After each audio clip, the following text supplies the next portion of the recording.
Boa tarde, turma. É o César que está falando. Tudo bom com vocês? Espero que vocês tenham tido uma ótima semana. Agora nós vamos anexar essa aula do módulo 6. É uma aula que vai falar sobre as questões da produção de energia. Até então, nas aulas anteriores, nós vimos falando da questão física da geografia, desde a cartografia, a litosfera, a questão de climas e vegetações, que foi a última com o exercício. Agora, nós iremos colocar a questão da produção de energia no mundo, né? E em relação a como é que é feita essa questão da energia. A gente tem uma capacitação, esse uso de energia, que se produzir coisas já vem do passado, tá? A energia que a gente fala mesmo do próprio corpo humano, que a gente gera, mas existem as energias que foram através do tempo das sociedades a partir da evolução tecnológica, das técnicas e aí por diante. Então nós vamos ter uma série de processos para entender como é que essas energias foram sendo classificadas como fonte. Bem, então a gente diz que essa capacitação tem a ver com a produção do trabalho da sociedade. Chamamos de matriz energética o conjunto de fontes primárias e secundárias nos processos para transformar. Por exemplo, você pega petróleo, transforma em gasolina, querosene. Você pega a água, utiliza na indústria. Você pega o carvão, utiliza energia. O urânio você usa para fins tanto pacíficos como para militares. Você pega a cana de açúcar, transforma ela em alimentos ou energia, ou álcool, por exemplo. Então, as secundárias é resultado do processo de transformação. As primárias da forma da matéria-prima e na forma secundária, como ela foi transformada, tá bom? Dentro da questão industrial, nós passamos por 3 ciclos industriais, né? Ou melhor, nesse processo. O primeiro ciclo tem a ver com o século XVIII, né? Que se mexe com as questões ligadas principalmente à água.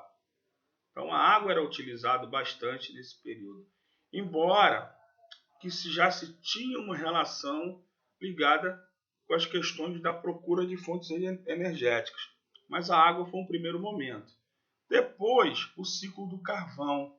Na primeira Revolução Industrial, não esquecer disso, o que fez com que a gente saísse do processo do artesanato, da manufatura, para a questão manufatureira, ou maquinofatureira, melhor, foi a descoberta do carvão mineral, tá? Não esqueça disso. Então, o carvão deu um pontapé somente nas questões ligadas a máquinas. Então, se passou a produzir determinado produto com um tempo menor, né? E aí vem a segunda parte da Revolução, que mexe com as questões com a descoberta do petróleo, do combustível fóssil.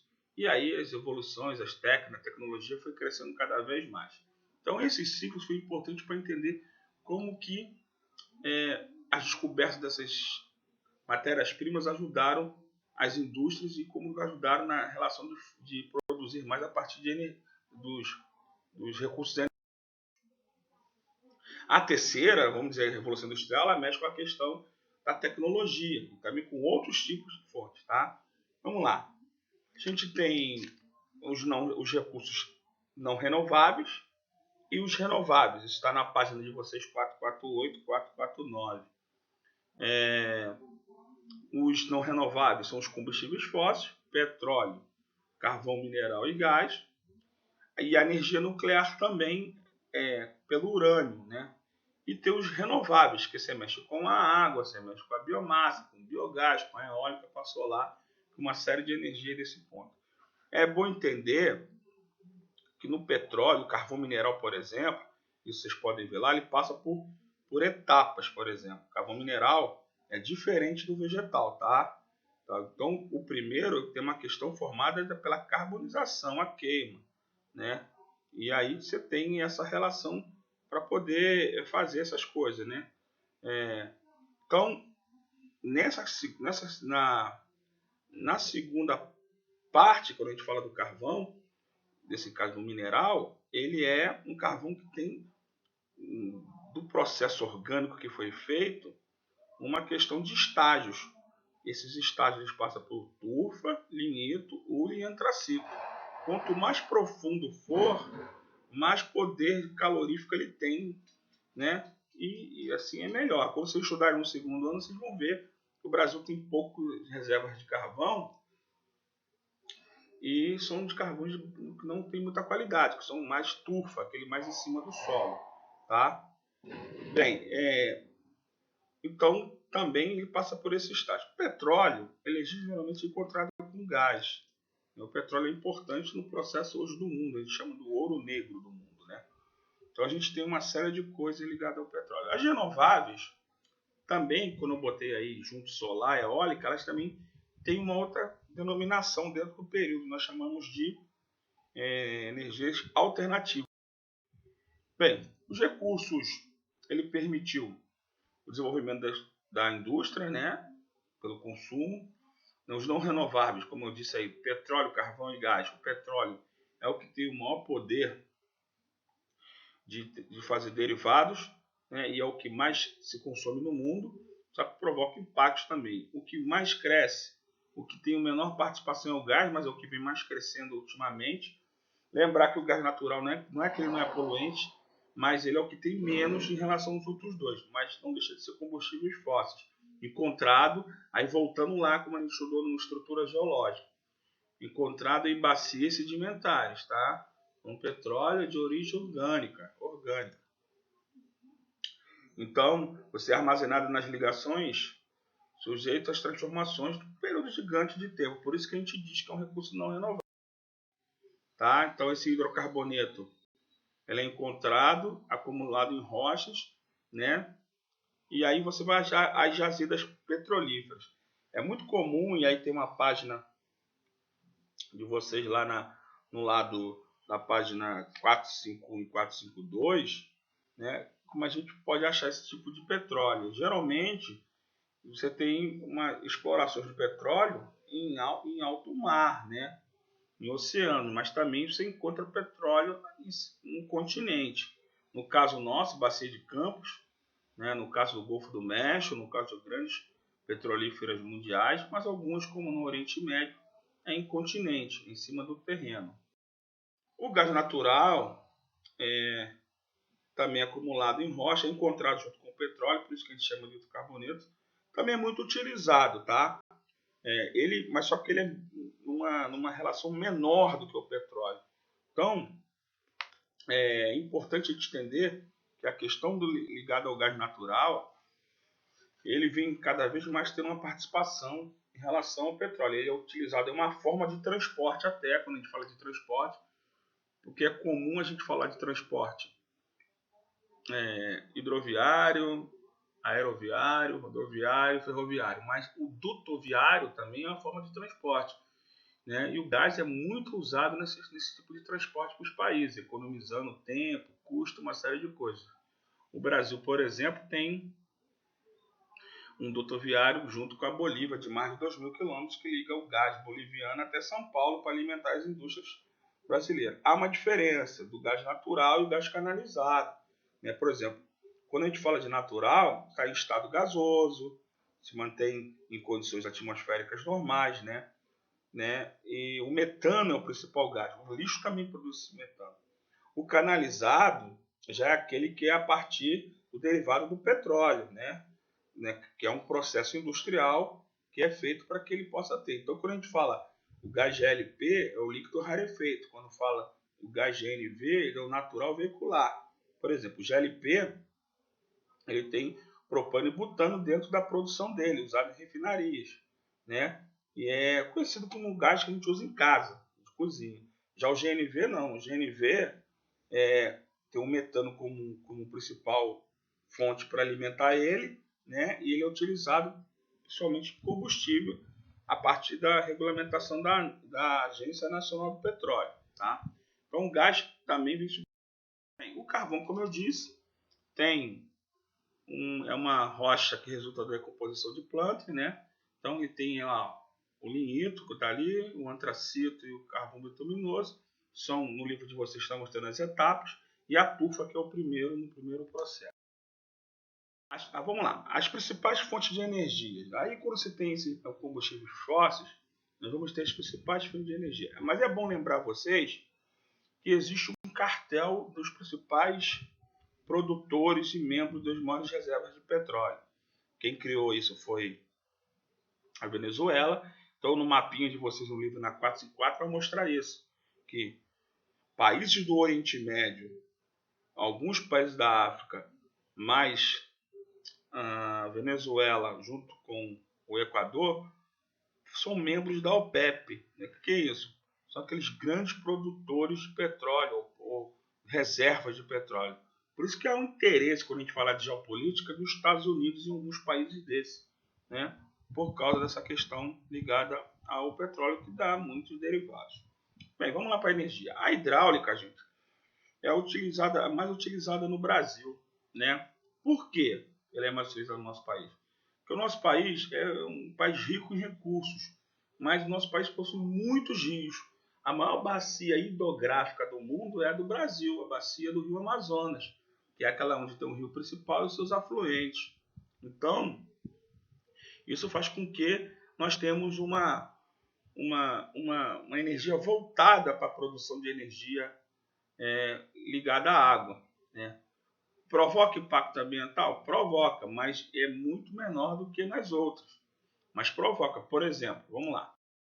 A forma como é que a água é feita, como a gente pode dizer que é feito o funcionamento de uma usina hidrelétrica, né?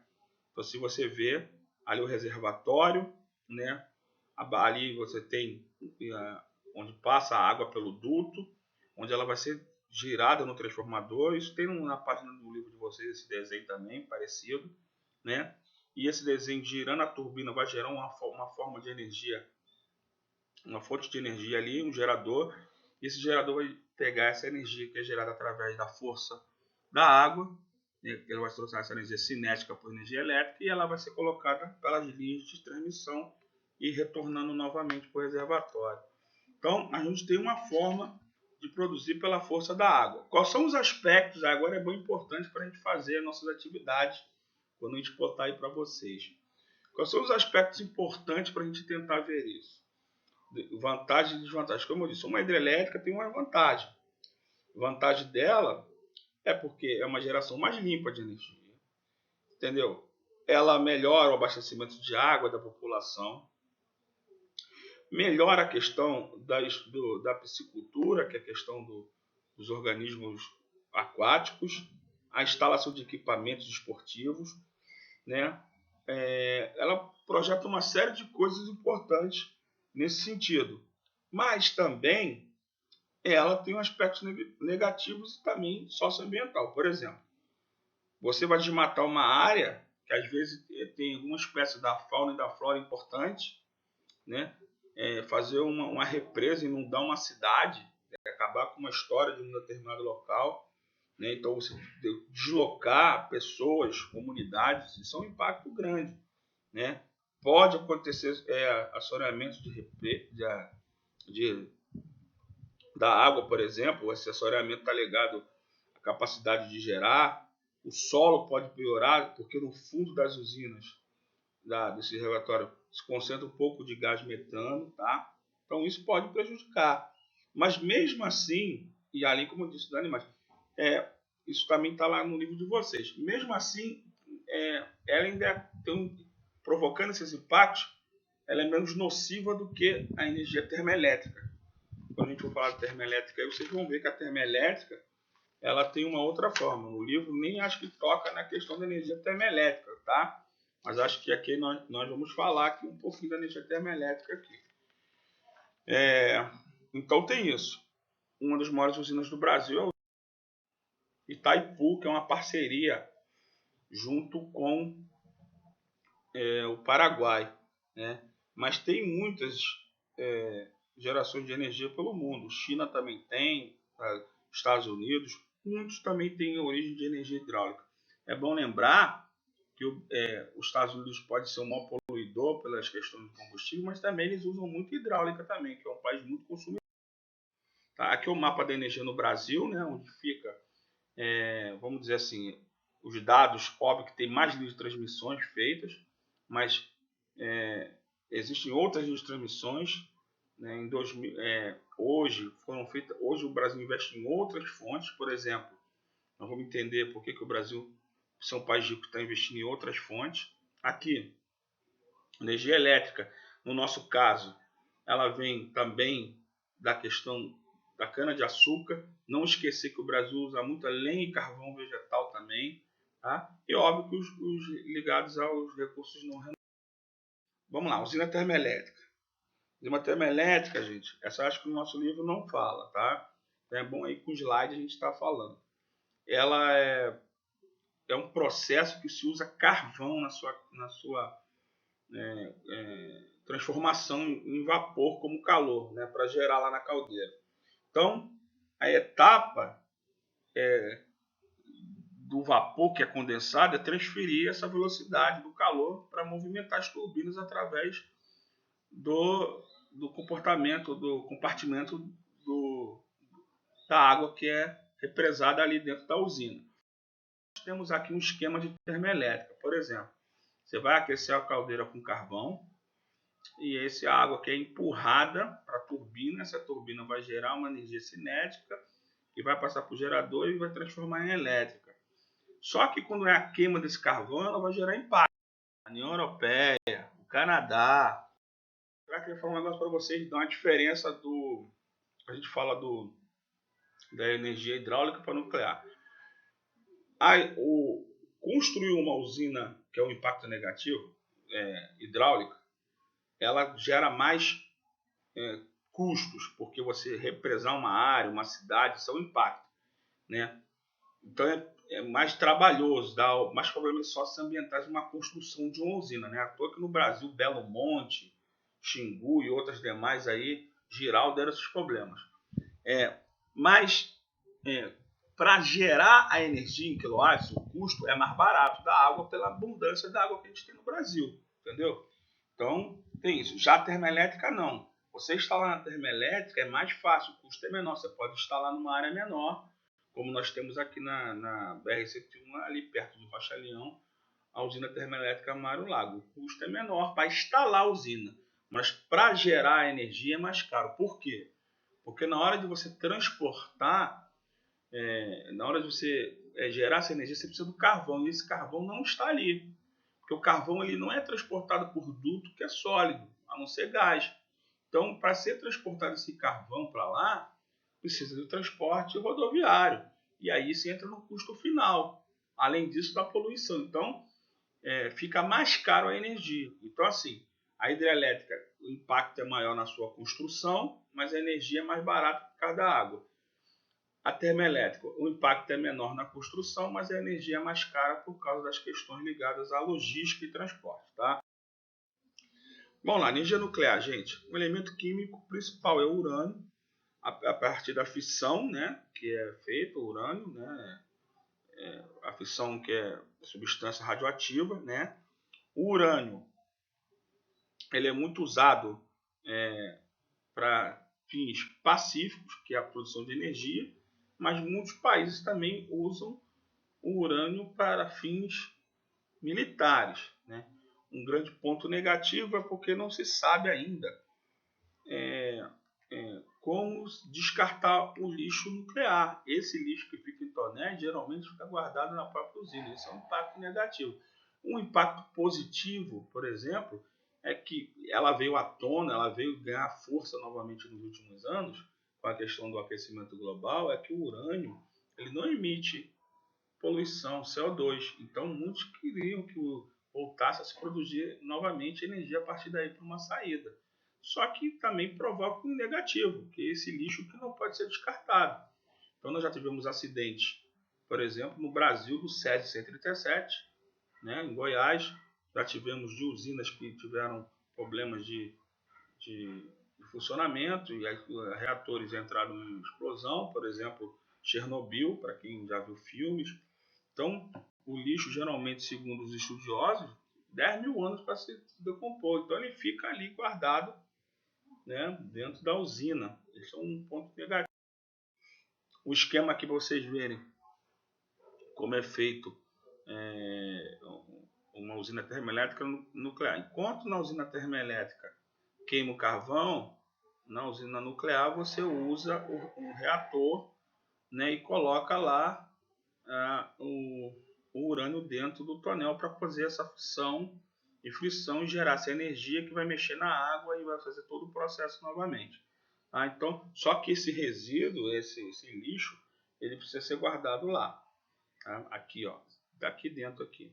Essa lá da direita é o nuclear, usando lá as barras lá do urânio para poder fazer essa frição, para poder gerar energia e gerar turbinas, mexer na água e gerar turbina. Bem, aqui está uma matriz energética, gente, falando sobre as questões da distribuição. Lembra do conjunto matriz energética primária e secundária que a gente viu lá no começo?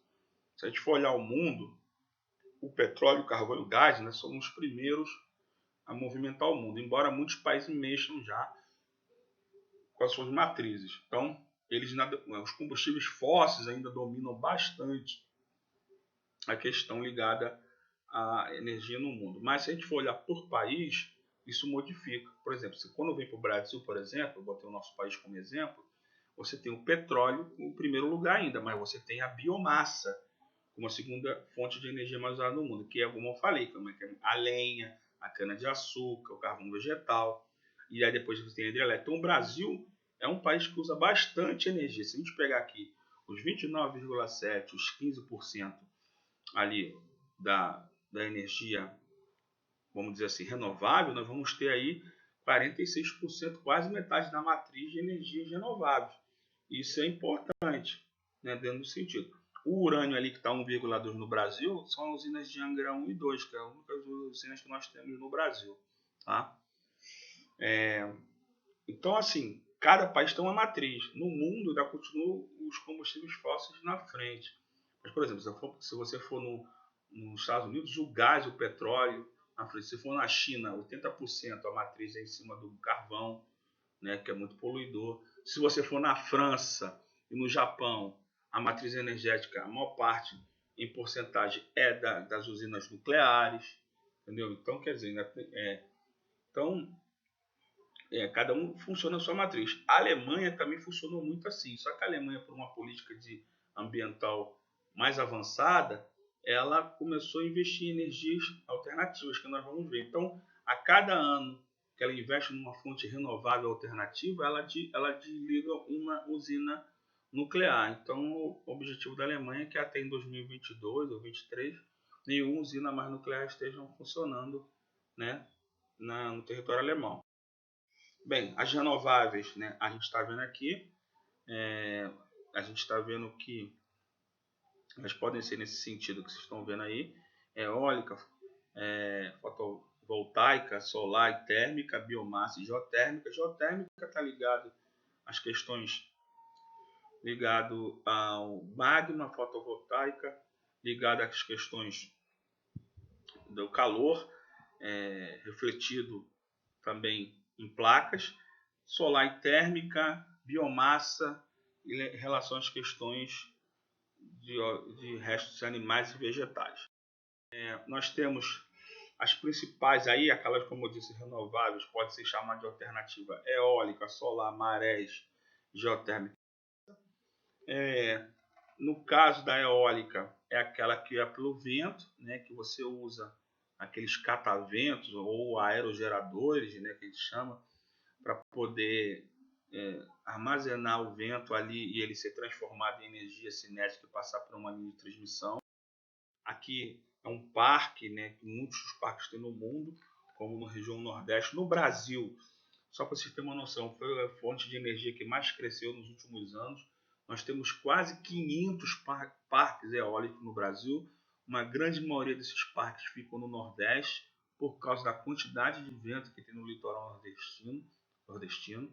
Como na região Sudeste, nós temos uma aqui e algumas na Rio Grande do Sul, mas no litoral se tem bastante. Então, é uma energia que cresce bastante no mundo e no Brasil. O Brasil passou a ser o 6º ou 7º maior energia. Aqui não está mostrando o Brasil, mas o Brasil chegou a esse patamar, tá?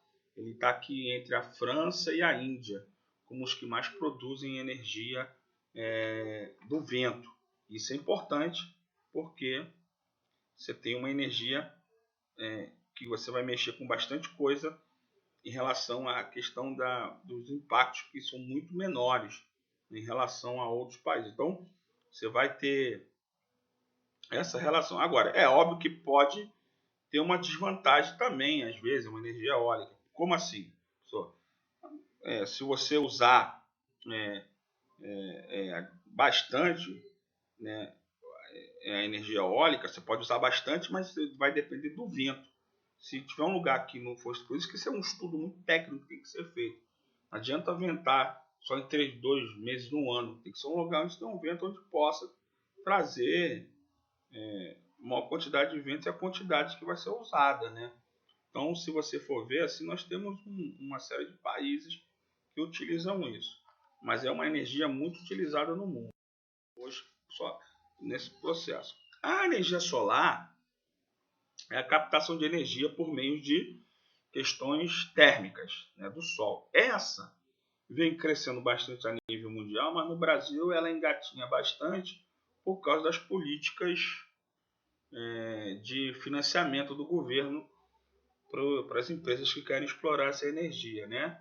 Então, por exemplo, o custo ainda é mais alto ainda para se investir nesse tipo de energia, porque a capacitação ainda não é a melhor possível, né? E isso requer muitas, vamos dizer assim, áreas, investimento de tecnologia e subsídios do governo mesmo para tentar utilizar esse tipo de energia no mundo. Mas é uma energia muito importante. Hoje existem muitos projetos no Brasil sobre energia solar, né? Mas tem que falar com as empresas que exploram energia para fazer essa questão da conversão. E aí isso daí se esbarra em uma série de problemas. Mas também uma energia importante como o vento, tá? Só que hoje, se a gente for dizer assim de uma maneira melhor, para gerar energia a nível de cidades, a energia solar, a energia eólica, ela se expandiu mais. A solar ainda está num processo ainda muito lento, mas a tendência é que aumente isso a cada vez mais. Bem, então, qual a vantagem dela? É uma energia que não polui, você pode instalar ela em lugares países tropicais, onde tem muito sol, mas ela tem uma desvantagem que em países de alta latitude, lá nos polos, não tem como por causa do baixo rendimento. E o custo ainda é elevado, como eu disse, devido às questões técnicas e tecnológicas. Né? Mas o Japão, como eu botei a Alemanha e os Estados Unidos, são os países que mais mexem com essa energia.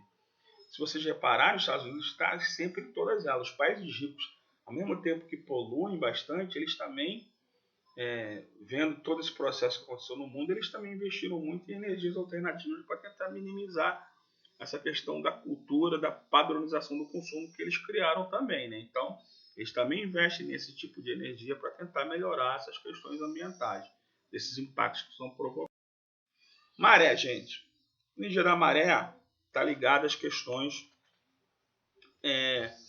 da energia maremotriz, ou seja, o aproveitamento do desnível dos mares.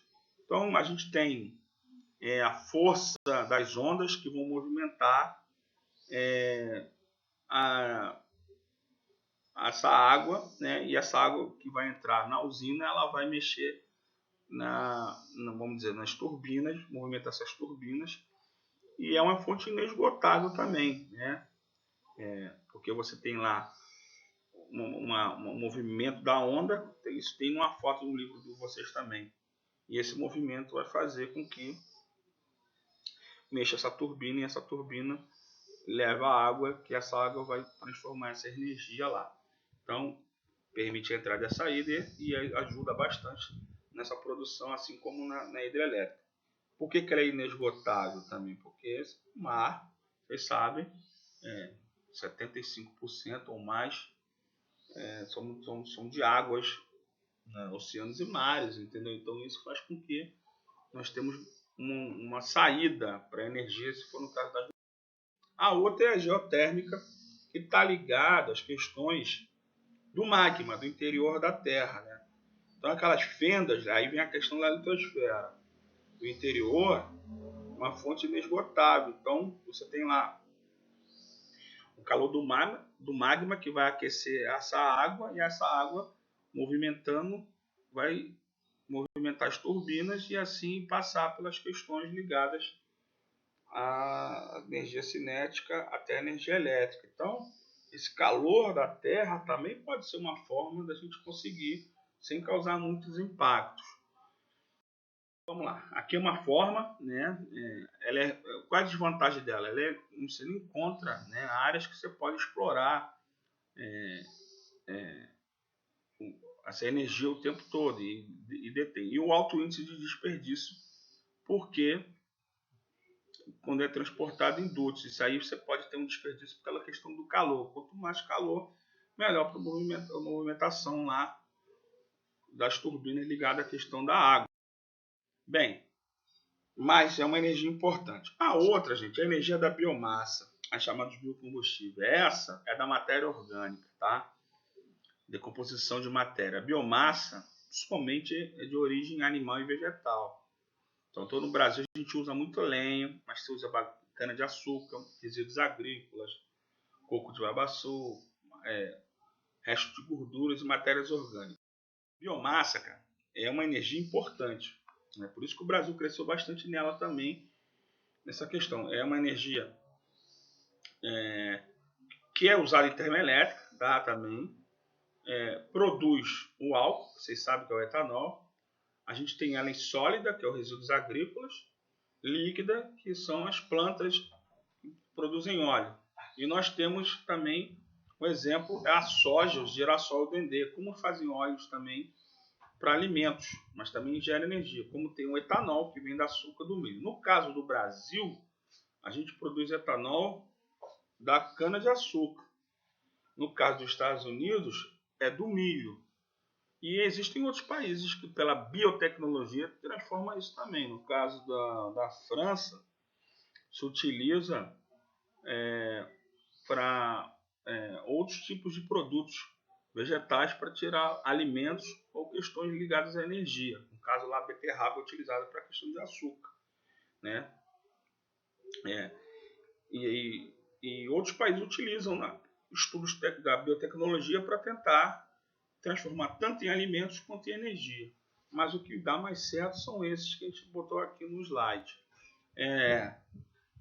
A biomassa gasosa, né, que a gente fala que é os influentes que tem, né, vindo da agroindústria e do meio urbano. Entendeu? O meio urbano, a gente tem uma série de coisas ligadas ao esgoto doméstico que hoje tem projetos, por exemplo, a SEDAI no Rio de Janeiro tem um projeto importantíssimo, mas não sei como é que está o pé desse projeto, porque eu já vi há anos, de biodiesel do esgoto, por exemplo. A agropecuária também, porque tem a agroindústria, que é aquela indústria próxima do campo, que produz muitos também resíduos que são utilizados como energia da biomassa. É uma fonte renovável e limpa, não é mais limpa que as demais, mas também ela é limpa em relação a combustíveis fósseis. Contribui bastante para questões econômicas. Né? O exemplo é o lixo. O lixo, se você tratado em aterro sanitário, você tem que botar aqueles respiradores, porque o lixo produz gás metano. Existem cidades no Brasil que já utilizam o gás metano proveniente do lixo. Né? Isso é uma coisa importante. Além de tratar o resíduo sólido e a água nos polímeros, também mexe com essa questão. O importante dizer também que na biomassa, na época da crise do petróleo em 73, tá, gente, o Brasil se viu, era muito dependente do petróleo, ele teve que fazer algumas prospecções, que é isso, procurar no território outras formas através de técnicas para tentar encontrar outros tipos de energia. E em 1975 surgiu no Brasil o programa do Proálcool.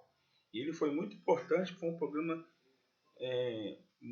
que ajudou bastante a indústria brasileira, principalmente para o Brasil usar uma tecnologia ligada a uma alternativa ao petróleo. E o importante é que esse álcool é utilizado em motores. Né? Então, como se usa em álcool em outras parcelas, vamos dizer assim, da produção, energética, mas eles conseguiram usar o álcool, o etanol, para movimentar motores. Então é uma tecnologia que deu muito certo para redução não só da questão da poluição, mas principalmente para diminuir a dependência da gasolina, que era ligada aos combustíveis fósseis, que é o petróleo. Então o ProAlco foi um projeto brasileiro que deu super certo, tá? O Programa Nacional do Álcool. E hoje pode ver que os carros são bicombustíveis. Os carros fabricados no Brasil, vocês podem ver que os pais de vocês devem ter também, é bicombustível. É a gasolina ou é a álcool, né? Tem essa relação aí.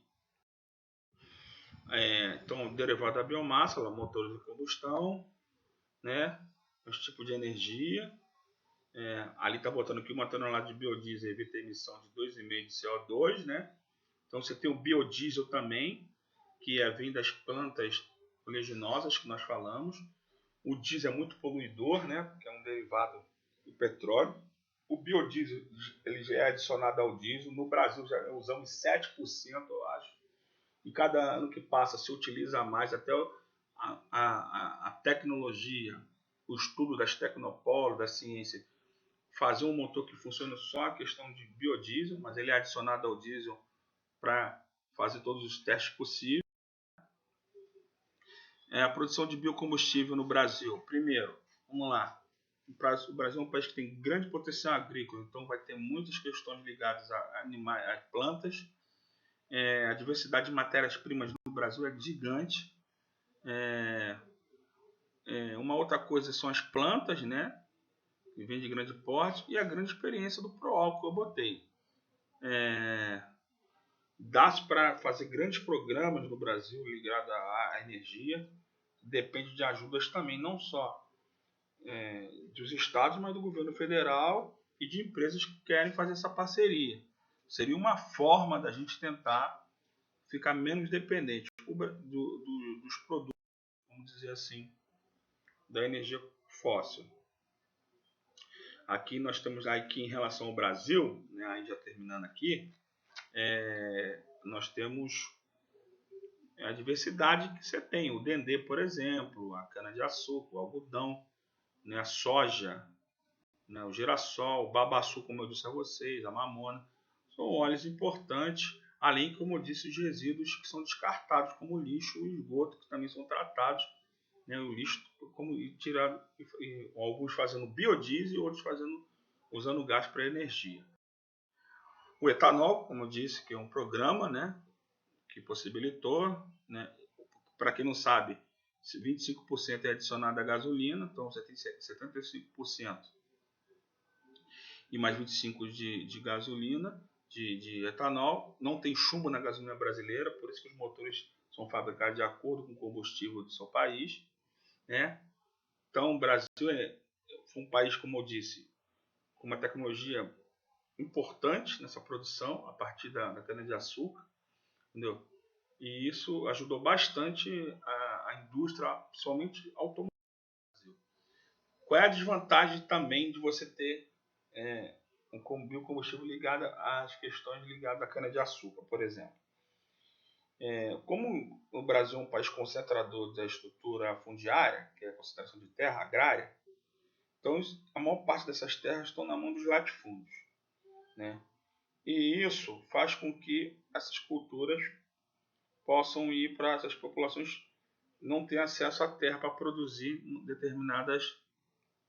determinadas as suas fontes de produção na questão da agricultura familiar. Como eles têm interesse de acordo com o que ocorre no mercado capitalista, eles só vão produzir de acordo com o interesse deles. Então, isso acabou gerando o quê? Eu não preciso de mão de obra, então eu só preciso da cana-de-açúcar para enviar para as usinas produzirem energia, não preciso para a colheita no questão de alimentos. Mas muitos também vai de acordo com o mercado, tá? Se o mercado está mais para alimentos, vai produzir açúcar, aguardente, outras coisas. Se não está, vai produzir para etanol, né? E um grande problema é que com essa concentração no capital na mão deles, eles utilizam muitos trabalhadores quase que num regime semi-escravo, pagando salários assim, nem salário, né? Dando uma ajuda para essas pessoas, como se fosse uma relação mesmo da época das plantations. Vocês sabem o que é a plantation, né?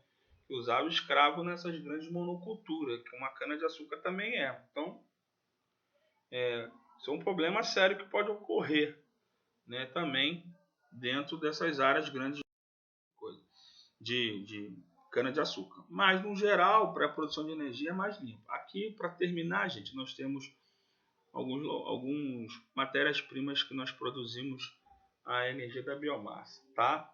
Então é isso. Eu queria concluir com vocês essa parte do módulo 6. Diante do que foi colocado aí, o que vocês já ouviram, vocês vão fazer a página do livro 463, tá? Até a página do livro que mexe com essas questões de petróleo, até a página do livro